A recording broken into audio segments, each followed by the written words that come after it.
રાજકુમારીની વાર્તા। રાણી શક્તિ એક બહાદુર રાજકુમારીની કહાની। રાણી શક્તિ એક બહાદુર રાજકુમારીની કહાની એક એવી પ્રેરણાદાયી વાર્તા છે જે સાહસ, તાકાત અને સ્નેહની મૂલ્યવાન ભૂમિકા પર પ્રકાશ પાડે છે। રાણી શક્તિ એક એવી રાજકુમારી હતી જે નાની ઉંમરથી જ બળવાન અને હિંમતવંતી હતી। તેના પિતા રાજ્યના રાજા પણ શત્રુઓની નજર હતી અને તે હંમેશા પોતાના રાજ્ય અને પ્રજાની સુરક્ષા માટે સજ્જ રહેતા।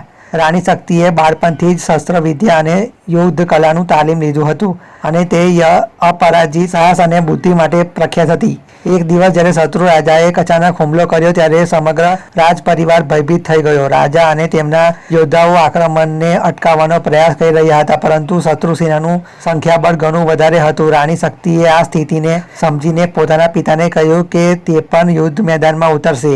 રાજાએ તેને અટકાવવા પ્રયત્ન કર્યો, પરંતુ રાણી શક્તિએ સાબિત કરી દીધું કે તે માત્ર એક રાજકુમારી નહીં પણ એક બહાદુર યોદ્ધા પણ છે।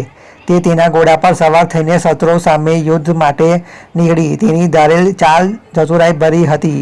શત્રુ સેનાને આશા જ ન હતી કે તે એક યુવતી રાજકુમારી એમની સામે આવીને આટલી બહાદુરીથી લડશે।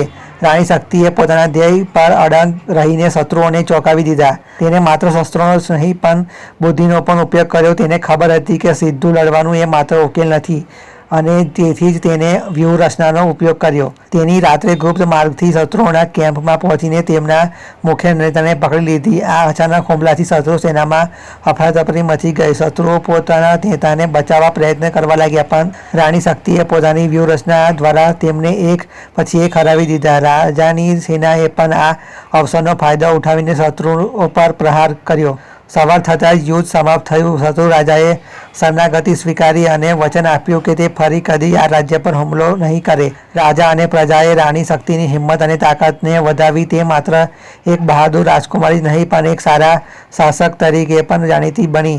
આ ઘટનાને કારણે રાજ્યમાં સ્ત્રી શક્તિ અને સમાનતા અંગે એક નવી દ્રષ્ટિ મળી। રાણી શક્તિની કહાની એ સાબિત કરે છે કે હિંમત અને બુદ્ધિ સાથે કોઈપણ મુશ્કેલી સામે લડી શકાય। તે સાબિત કર્યું કે બહાદુરી માટે માત્ર શારીરિક તાકાત જ નહીં પરંતુ મજબૂત મનોબળ અને સાચા મૂલ્યો હોવા જરૂરી છે। તેની કહાની આજે એક પ્રેરણારૂપ છે જે લોકોને શીખવે છે કે સંજોગો જેવા પણ હોય તો વિશ્વાસ મજબૂત હોય તો કોઈ પણ અશક્ય વાત શક્ય બનાવી શકાય છે।